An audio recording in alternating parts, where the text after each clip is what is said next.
কালীঘাট থানায় নথি জমা অভিষেকের। কালো কাঁচওয়ালা গাড়িতে ফুটবোর্ডের রক্ষীদের যাতায়াত। অভিষেকের বিরুদ্ধে ট্রাফিক আইন ভাঙারও অভিযোগ।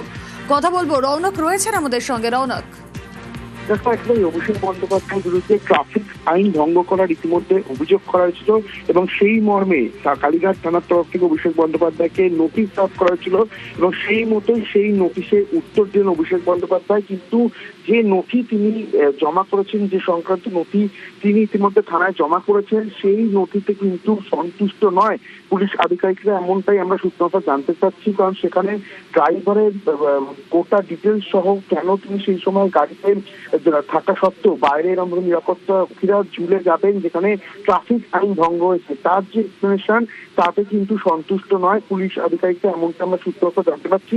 এবং পরে আবারও এই মামলায় অভিষেক বন্দ্যোপাধ্যায়কে কিন্তু কালীঘাট থানার পুলিশের তরফ থেকে নোটিশ দেওয়া হতে পারে। ওকে।